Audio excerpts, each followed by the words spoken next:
Hi friends, ఎలా ఉన్నారు? అదృష్టం అటు జరిగితే అటుపుండి తిన్న పుణ్యరికిద్ది అంటారు కదా, అలా అయిపోయింది. నేనేదో చేపలు పడదామని చెప్పి ఈరోజు అయితే వెళ్తున్నాను మా మామూలు ఊరికి. ఏకంగా ఈరోజు బొక్కెడిపోయింది అనమాట. టైం చూస్తే 10 అయిపోయింది.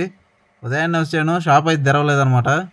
మరి ఇంకేం చేసేదేం లేక షాప్ తెరిచేదాకా ఉండి వేయించుకొని అయితే వచ్చాను. మా ఊర్లో త్వరగా తెరుస్తారనుకుని అక్కడ వెయిట్ చేశాను. కానీ ఈ అంకుల్ అయితే త్వరగానే తెరుస్తాడంట, తర్వాత తెలిసింది. నా సెటప్ అంతా మొత్తం పెరిగైతే పక్కన పెట్టమన్నాడు. చెప్తా ఉన్నాడు, మా బావోళ్ళ ఊర్లో చేపలు పడతాయి అన్నాడు. పోయే కాదు తెలీదు, ఏమో పడతాయో. వీటన్నిటిని చకచకనే తీసాడు. టైర్ కూడా బాగా అరిగిపోయింది. దీన్ని అయితే మారిపోయాలన్నమాట. ఏం చేస్తాం, మన పరిస్థితులు అడినంత మాత్రం అన్నీ వీళ్ళు చూసుకోవాలి. సేల్ అయితే ఎక్కింది, ముక్కాలు ఇంచు సేల్ అయితే. పాతది ఇది కాస్త. ఇదే అనమాట, నా టైర్కి బొక్క వేసేసింది. దీనికి ఈసారి ట్యూబ్లెస్ టైర్ అయితే తీసుకోవాలి. ఆల్రెడీ ట్యూబ్లెస్సే, కానీ ట్యూబ్ అయితే తెప్పించుకున్నాను. ఎట్టో ఫైనల్గా స్పాట్కి అయితే వచ్చాము. కానీ ఇక్కడంతా చాలా లోతు తక్కువ అయితే ఉన్నాయి. కానీ చేపలు అయితే దీని కింద చాలానే ఉన్నాయి. కొరమేళ్ళు ఉన్నాయి అంటున్నారు చాలామంది. కొన్ని అయితే పిల్లలు కూడా కనిపించాయి. కానీ ఈ కట్ట నుంచి సరిగ్గా వేయలేము మనం స్టిక్స్తో. లోతు ఎక్కువ ఉంటే కనీసం 4 అడుగులు అయితే ఉంటే బాగుంటుంది అనుకున్నాను.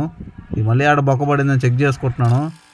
ఇగో చూడండి, ఎట్ట తొక్కి తొక్కి బరులు పోవడం ఎంతలా లోపలికి వెళ్ళిపోయాయో బరుగుడ్లు. ఈ ప్లేస్లో పోతున్నాము. మాకు ఇంకా ప్లేసే దొరకలేదు పట్టడానికి.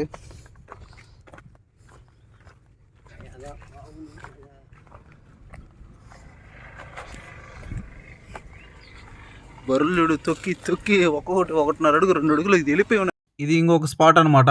ఇక్కడ కూడా ఎక్కడ లోతు లేదు. అందుకని ఫైనల్గా ఇంకో దగ్గరికి అయితే వచ్చామన్నమాట. ఏం చేస్తాం, అందరూ ఈ చెరువులన్నింటినీ ఆక్రమించుకొని కయ్యలు చేసి ఇప్పుడు ఆ కయ్యల్లోకంతా నీళ్లు ఉన్నాయి. కానీ వాళ్ళు పంట వేసుకోలేరు. కానీ ఏం చేస్తారు, అలా చేసుకున్నారు. ఏమైనా విపత్తు వచ్చినప్పుడు ప్రమాదం అందరికీ ఉంటుందన్నమాట. కానీ మనలాంటి వాళ్ళకి, ఫిషర్స్ మ్యాన్కి చేపలు అనేది ఇలాగే చాలా వరకు అంతరించిపోయినాయి అనమాట. నేను చిన్నప్పుడు చూసిన చేపలు ఇప్పటికైతే లేవు.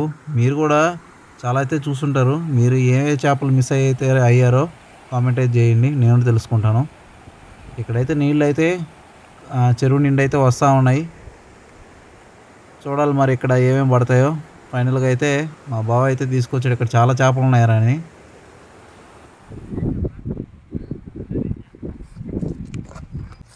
మా బావ అయితే ఈ ప్లేస్ తీసుకొచ్చాడు.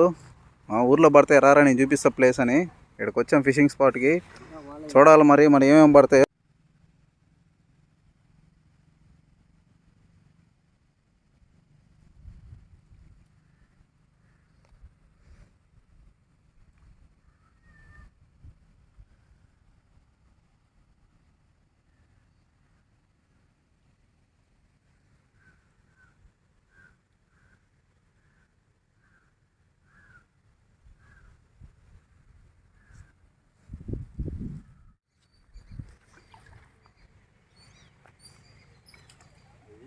కలవడబడాలి అంతే.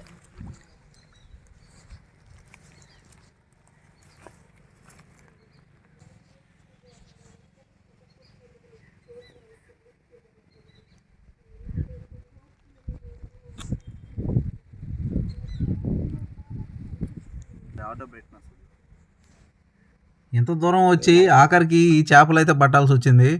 ఏం చేస్తాం మరి, కొత్త చేలతో పోకుండా ఏదో కాస్త అయితే ఒకటైతే పడింది అనమాట. దీనికి ముందు ఇంకోటి చిన్నదైతే పడింది. కానీ ఈ కాలంలో మా బావ చెప్పినట్టు చాలా రకాల చేపలు అయితే ఉన్నాయి. కొరమేన్లు ఉన్నాయి, అలాగే పైలెట్లు ఉన్నాయి, క్యాట్ ఫిష్లు కూడా ఉన్నాయి, కొన్ని గెండి పిల్లలు కూడా ఉన్నాయి. కానీ అవన్నీ పైన తిరుగుతున్నాయి కానీ పడట్లేదు. అది ఈసారి ఎట్ట కాదు, పెద్ద ప్లాన్ వేయాలి. అయితే 2 పడ్డాయి. మా బావకైతే ఇంకా ఏం పడలే, బిస్కెట్ తింటున్నాడు. మా బావ నొటికేయాల్సింది కేవలం. ఈ కాలంలో ఉన్నాయి కొరమేను, అన్నీ ఉన్నాయి. పైలెట్లు కూడా మంచి సైజు ఉన్నాయి. కానీ నీళ్ళు ఎక్కువ ఉన్న దానివల్ల సరిగ్గా పడట్లేదు అనమాట. వీటికి నెక్స్ట్ వీక్లో మంచి ప్లాన్ చేస్తాను. చేపలు అయితే ఉన్నాయి, మా బావ చెప్పిన ప్లేస్లో చేపలు అయితే ఉన్నాయి. కానీ అవి గేలానికి వర్కౌట్ అవ్వట్లా.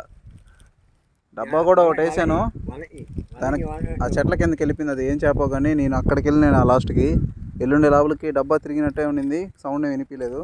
ఆడికి వెళ్ళి ఇరికిచ్చేసింది. ఫైనల్గా 2 ఫిష్లు అయితే మనకైతే వర్కౌట్ అయ్యాయి. వీడియో నచ్చితే లైక్ చేయండి, అలాగే సబ్స్క్రైబ్ చేసుకోండి. వల అయితే ట్రై చేయాలి, చూడాలి. మనం ఎప్పుడు వల అయితే వేయలేదు. మీకోసం అయితే కొన్ని ట్రై చేస్తాను. నెక్స్ట్ వీడియోలో కలుస్తాను. ఉంటాను, బాయ్.